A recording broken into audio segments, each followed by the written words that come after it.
Good evening and welcome to SVG-TV News for Monday, March 25th, 2024. I am Rochelle Batiste with the details. Bus drivers plying the Gumé, Collins, Evesham and Korea route are on a two-day strike which started today and ends tomorrow. Sections of the deteriorated roads are reportedly costing the drivers thousands of dollars in repairs, and they are hoping their action will get the attention of the authorities.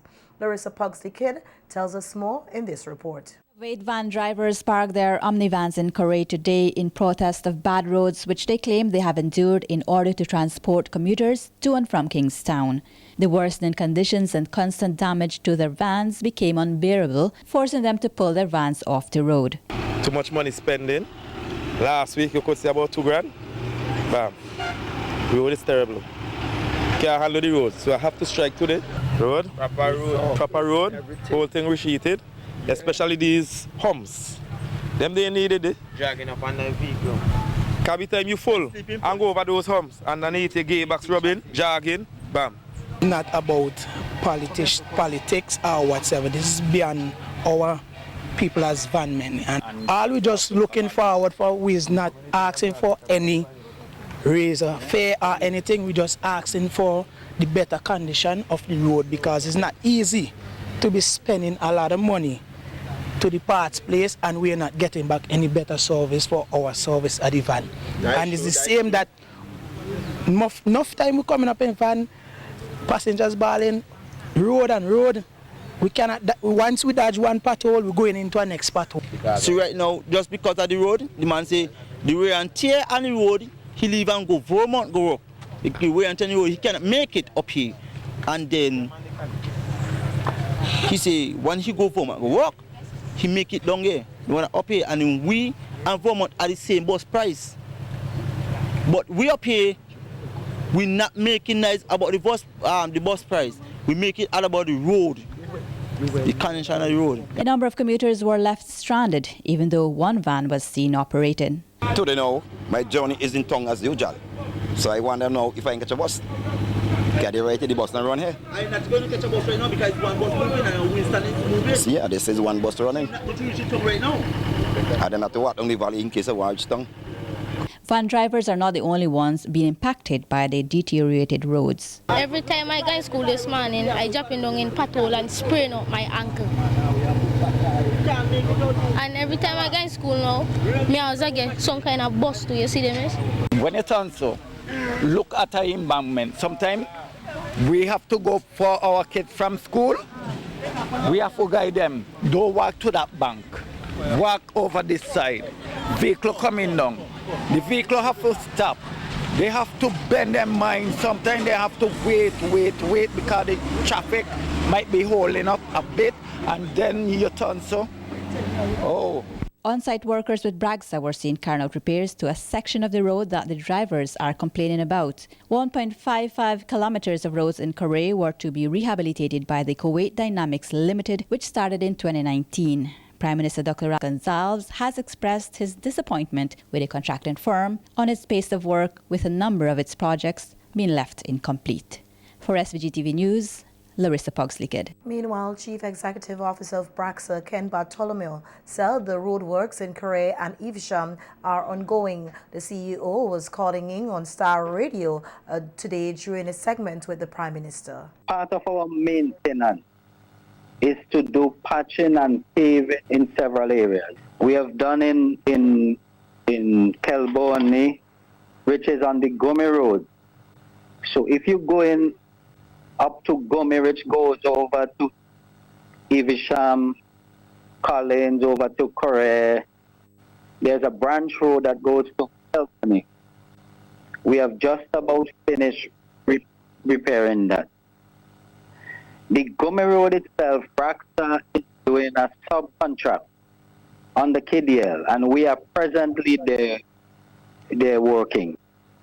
Incidentally, we have a visit scheduled there 1:30 this afternoon. The chief engineer and the KDL, that's the Kuwait project where you're doing subcontracting work for KDL. Yes.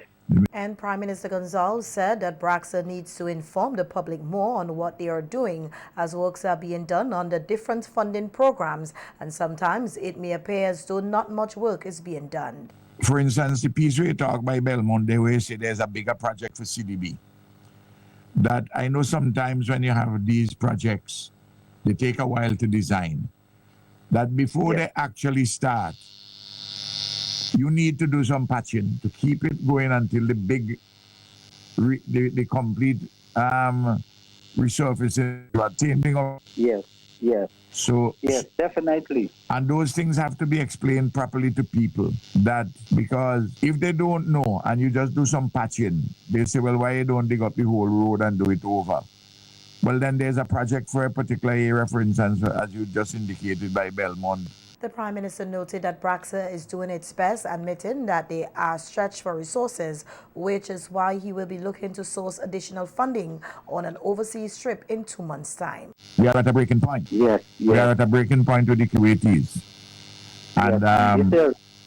And I want to have a meeting again this week on roads. You know, the similar one which we had about a month ago now. Yes, yeah, with all the with all the stakeholders. I just want to I want the public to know that less than a month ago, I had a meeting with Braxa, the chief engineer, with Cecil Harris dealing with those under the NDM CDB finance, the roads dealing under KDL, Brent Bailey, which has a lot of money, deal with from the Taiwanese. And by the way, when I go back to Taiwan in May, I'm making a visit in May. I'm going to see if I could get a second tranche of resources in relation to roads. Because the first tranche is $120 million. And you of course need some more resources, both manpower and. Sandals Resort in Vincent and the Grenadines will host a soft opening in the form of a ribbon-cutting event on Wednesday, March 27, 2024. This is according to Prime Minister Dr. Ralph Gonzalez, who on radio today said a more grand event will be followed in the next few months' time. Cutting of the ribbon opening to signify the receipt of guests, including people from who are travel agents. But I know that I've been told that this month coming up here and the month of May, you're going to have a lot of travel agents who are going to come in. You know, and their masters. They opened for us 4 days for CELAC.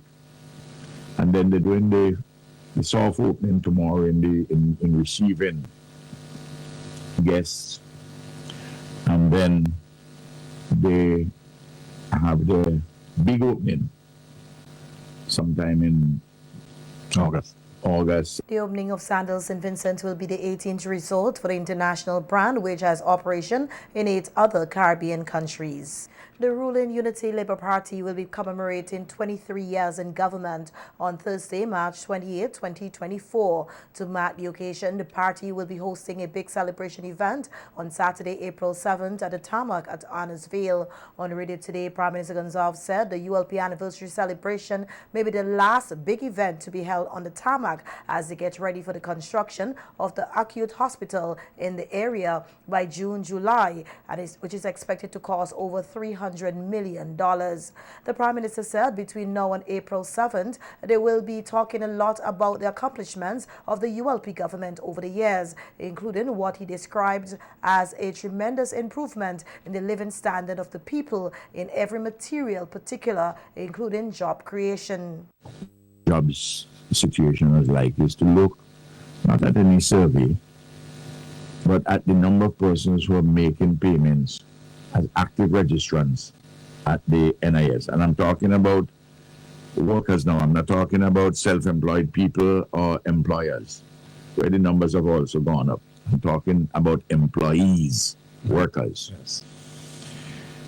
Just about 30,000 in 2000, at the end of December 2000, to over 43,000 No. And the population has not gone up by more than 1,000. So the population is basically flat. This is why I'm asking for the women of childbearing age to provide on an average 2.1 children, one to replace the mother, one to replace the father. You can't have 2.1 children, and you know. But I'm talking about average. You can't have 0.1 of a child. Some would no doubt have 3, some have 2, some might have 4, and so on. But I'm talking about the average.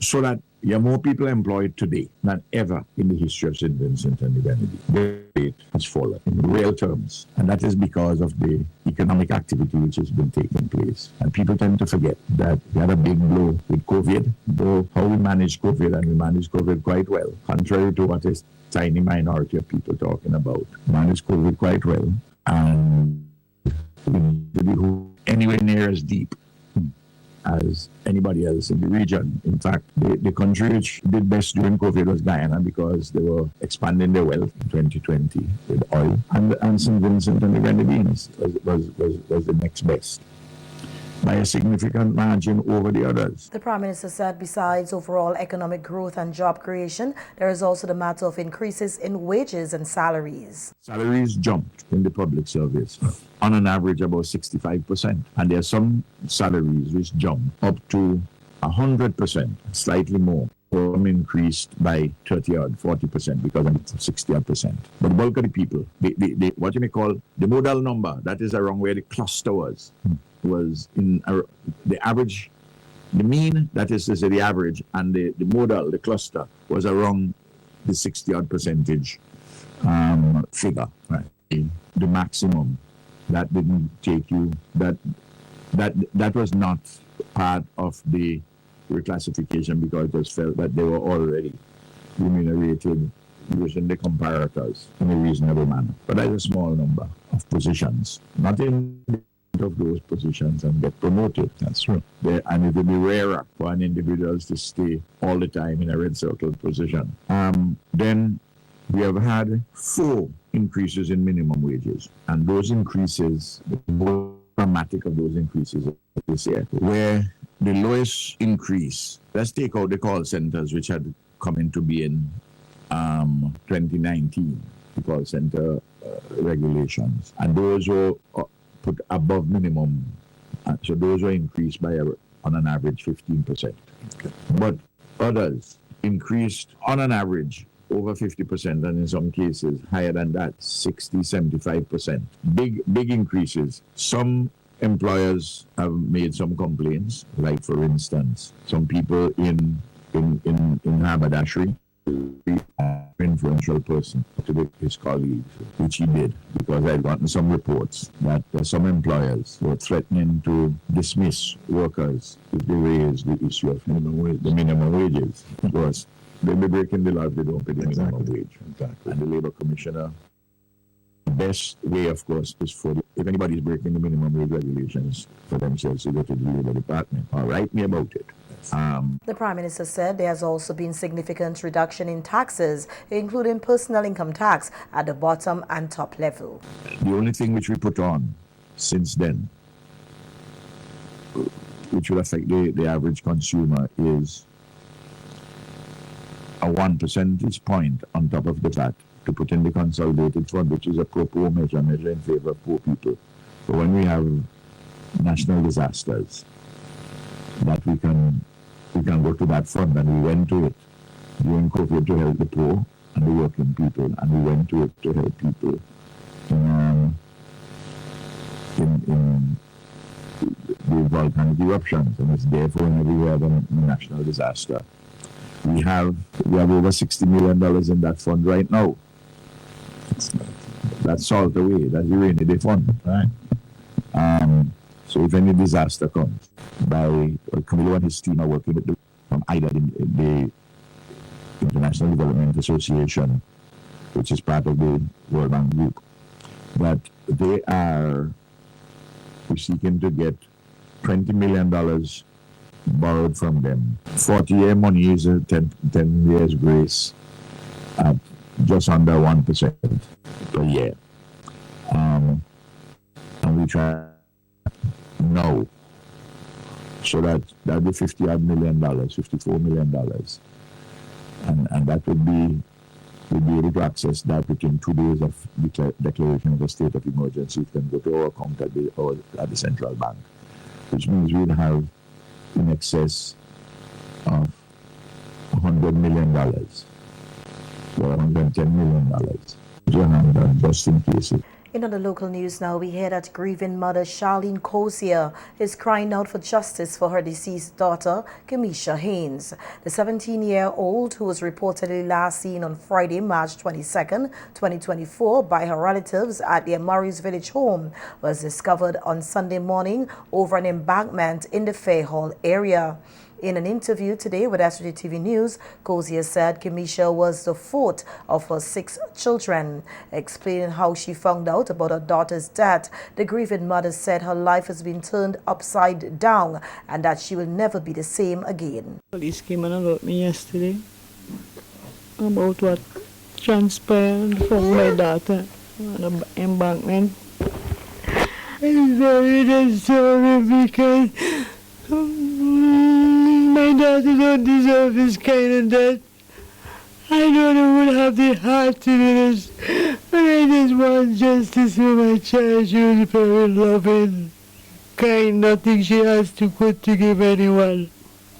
I just want justice, the police to do the job. Bring justice to my daughter, please. She's just 17, she's just a baby. She's just a baby.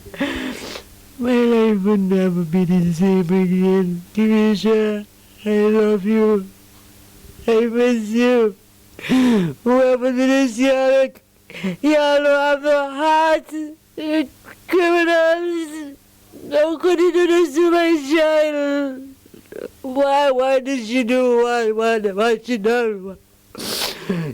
What could she do to deserve this kind of death? Describing her daughter as a kind and generous person, Cozier shared a favorite memory of her, which she said she will cherish forever. These last days are so cherishable. There's so much. I was here Thursday night. I was videotaping her brother. Because he loves his motorbike. He's trying to bike backward, forward, posing all how, and she was there videotaping him. But the funny thing is I left her home Friday sleeping.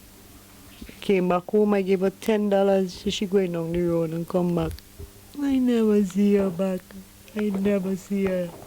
I just want justice for my child, please. That's all I need. Anybody know anything, please come forward, please. I beg you, please. One mother cries, all mother cry. Miss justice for Kamisha, please. Please help me solve this crime, please. She my movie star, cause she always like to be on TikTok. I always like to dress nice. Grief. It's just grief. It's just grief. I just wish I could see her. Asking for prayers, Cozier is appealing to anyone who may have information regarding her daughter's death to come forward and assist the police with their investigation. Loving, caring, just everything any mother would need from a daughter. Can't complain, I just can't complain. Please, she doesn't deserve this kind of death, please. She doesn't. One mother cries, all mother cry. Please, pray for me, that's all I'm begging for, prayers. I need it. I need it. Please, prayers and support. I just need it, please. And on the 72 hours weather outlook now, we hear that the SVG Met Service says a low-pressure cold core area lingers north of the island chain, creating weak and stable conditions, and is expected to spread some showers across the islands as it drifts eastward. It says isolated showers are likely across St. Vincent tonight and Tuesday, with a few showers across St. Vincent and Grenadines by early Wednesday and possibly lingering on Thursday. Light general gale winds varying between east-northeast and east-southeast across our islands. Directions become variable with occasional cool air by late Tuesday, reducing to calm at times during Wednesday and Thursday. Sea conditions are said to be slight to moderate in open water, ranging from 0.5 to 1.0 meters west of our islands and 1.0 to 1.5 meters east of our islands. Slight sea conditions are expected across SVG by late Tuesday, with occasional northerly swells west of SVG Tuesday night.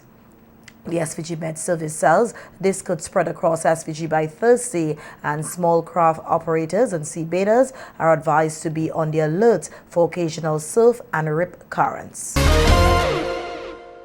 Christians here in St. Vincent and the Grenadines joined millions across the world on Sunday, March 24th, 2024, celebrating Palm Sunday, also known as Passion Sunday.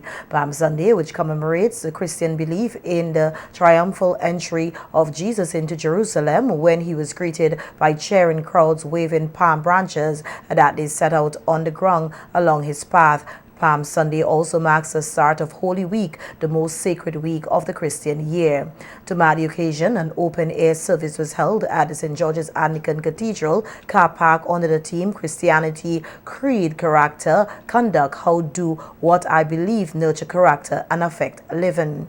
Delivering the sermon at the service was Reverend Canon Ashton Francis, who urged those in attendance to place their focus on God, noting that too many people are placing their focus on the ways of the world.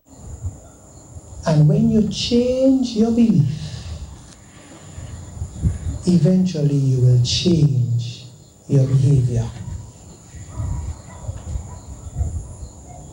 And so if before the Lenten season you were wrestling with certain characteristics that you don't like about yourself, and you decided to put certain structures in place so that you can experience God's transforming grace and love during this Lenten season, you are on the right path, and I encourage you to continue focusing on Christ, the author and finisher of our faith. No one is perfect. We all have our faults, but we must accept them and seek to transform them. And as we try our best to present to those around us a better me, it calls for a new thinking. It calls for setting your mind on the things of Christ, things that are heavenward. And as you have that change in your thinking, your behavior will change. Reverend Francis said, in his view, a lot of people give God lip service by not acting on their word. Doing what we believe. And when we start doing that, the world will be a better place. Amen. Because as we think of the wars and all the violence and crime, Christians are involved. And if Christians are involved in these, then it says that we are not living out our beliefs. The violence, the crime in our world. Too many folks are going about day by day without a sense of God reference. And once we bring God to the fore, then those characteristics that we know that God possesses must come to the fore. God is love, God is kind. And when we read that we must love God with all our heart and all our mind and all our soul and all our strength and love our neighbor as ourselves, then our lives must bring to the fore that whole concept of love. The SVG Christian Council held an ecumenical Palm Sunday ceremony and procession at the Kingston Vegetable Market. Delivering brief remarks at the ceremony, representative of the Methodist Church, Laura Anthony Brown, encouraged persons to surrender to Jesus Christ. I am suggesting even our time, our resources, as limited as we might think that they are, the Lord has need of it. And what does this mean then? If we, as a people who continue to claim that we are God's people, that we are a Christian nation, if God needs, if the Lord has need of the things that we have, then we ought to come to that point where we surrender, and we surrender all to Jesus. Surrendering to Jesus is not the easiest thing to do, because as human beings, we like to think that we are in control. But I want to suggest to us this morning that surrendering to Jesus means that we should get to that point, as Proverbs 3, 5 and 6 tells us, that we should trust in the Lord with all of our hearts and lean not to our own understanding. Even today, as we look around the world today, there are so many wars and terrible things which are happening worldwide, and people see these political figures as strong and full of stature, and we realize that they really are just thinking of the optics, and the wars continue while there is so much suffering and death in many cases. Think, for example, of the Gaza, and even in our own backyard, in Haiti, in the Caribbean. But Jesus came bringing peace, not looking to fulfill a political position, but he came as the Prince of Peace. And so an important point from this passage is that Jesus came in humility, but the hallmark is that he brings peace. Holy Week is traditionally observed as the final week of Lent leading up to Easter. Several Christians also observe Holy Thursday, which is believed to be the day when Jesus celebrated his final Passover with his disciples. And Good Friday, which is a public holiday, is observed in memory of the crucifixion of Jesus Christ. This is followed by Easter, where there is celebration of the day Jesus was raised from the dead. Churches across SVG are expected to hold special services and other activities over the next few days in observance of the Holy Week. In other local news now, we hear that Balliceaux is a part of the heritage of the people of St. Vincent and the Grenadines that must be removed from private hands. This is according to lawyer and chairman of the National Reparations Commission, Adrian Udo, who was a panelist on SVG-TV's Viewpoint program on Sunday, discussing the government's efforts to acquire Balliceaux, its cultural heritage and its history. And I'm sure Council will be able to speak to aspects of title. Minister Camilo Gonzalez would have mentioned that the title goes back to 1920, I believe, and the AG would have also did some research, and there's actually contention as to the possession of the island in terms of ownership. Who owns it? Because generally, when you have title to property, you should be able to trace where it is, the current owner, how it is they came about, and how the persons previously came about, and if they went about it properly. So if you can't determine ownership, how would that affect purchase or acquisition? Right. So in an instance like this, if it is that you cannot prove the title, then we have to see where the title lies. So if it's not privately owned, then that opens a number of options for our government to acquire Balliceaux. Lawyer and chair of the SVG National Trust Heritage Fund, Louise Mitchell, said given the cultural significance of Balliceaux to the people of SVG, the government has the right to acquire it for its public purpose and to declare Balliceaux as a protected national heritage, which can be done without acquisition. Acquisition is that the government, by virtue of the Land Acquisition Act, the government can become the legal owner of a property once it publishes this in the Gazette twice. So there have to be 2 Gazette publications, and after that, the government is the owner. Compensation, although discussions should begin from the beginning, but compensation can actually happen afterwards. So the way that the Act sets it out, the notice of surveying and having discussions, that notice that is to be given to purported owners, it's actually not even mandatory under the Land Acquisition Act. It says that the government may. And going further, once discussions begin, the government can set up what's called a Board of Assessment, which has a High Court judge, a representative of the government, and a representative of the landowner that would meet and discuss what the value would be. But again, it's important to know that the government has the right. However, the citizens of the country, of course, have the right enshrined in the Constitution that land cannot be taken away without proper compensation. So while the Land Acquisition Act is quite an aggressive act in a sense that it gives the government a lot of power, we do, of course, have the Constitution that protects us. So the first section of the Constitution says there's protection from deprivation of property without compensation. So the first provision of the Constitution protects us in that way.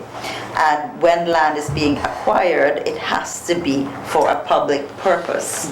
And that when the Gazette is published, that public purpose has to be stated in the Gazette. So if ever there was a public purpose for acquisition, Balliceaux certainly is one, because it's a place of memory for the Garifuna, as well as the Caribs, as well as the blacks of St. Vincent. Udall said even with an acquisition, one has to be careful not to taint the historical significance of the island. Prime Minister Dr. Raul Gonsalves has already given his government's commitment to acquire Balliceaux, to take it into a memorial site for the ancestors who suffered and died on the island. I think Council, back in 2014, you would have made efforts to have some sort of archaeological excavation of Balliceaux, and those efforts fell through. Reason being because of access to the island itself. And what we have to be careful with, especially with acquisition here, is that we're able to properly and adequately get the necessary supplies to this island. And when I say necessary supplies and equipment that preserves the historical importance of the island, equipment that preserves the culture while not changing too much of the island.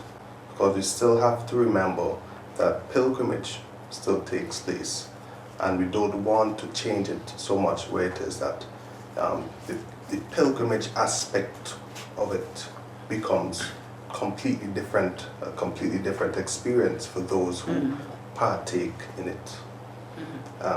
And for those who are listening who might not know what pilgrimage means, it's basically a ritual that the descendants, contemporary descendants, they travel to the island. It's a three-stage process. The initial process is you remove yourself from the technologies of everyday life before boarding the boat that takes you to Balliceaux. When you arrive, you usually, but most persons, they can do whaling, or they get on their knees, they kiss the sand, and they're able to experience a spiritual awakening within them. And this spiritual awakening has a lot to do with the natural landscape of Balliceaux. That is why I mentioned that you have to be very careful in changing it. After this, you have the post pilgrimage aspect of returning to St. Vincent, and this aspect entails you being able to bring that bond with you from Balliceaux back to St. Vincent, thereby keeping the ancestry alive. As Heritage Month concludes, the University of the West Indies Global Campus is hosting its annual Heritage Month lecture tomorrow evening. The event, which will be held at the lecture hall from 7 p.m., will hear historian Dr. Adrian Fraser delivered on the topic National Hero and Heroes Day, Meaning and Significance, What's Next? Acting Marketing Assistant of the UWI Global Campus, Sharon Gawe, said the academic institution aims to nourish the public with quality discourse to empower their identity. She also noted that the discussion comes just a day before International Day of Remembrance of the victims of slavery and the transatlantic slave trade, which is significant since the injustices against enslaved Africans and the indigenous peoples, such as the Garifuna, as seen as crimes against humanity. Gawe is encouraging persons to come out and engage in meaningful discourse and hear more from the renowned historian and author who was the former head of the UWI Global Campus. Dr. Fraser is also among 3 other local historians who are currently working on the revised history of St. Vincent and the Grenadines.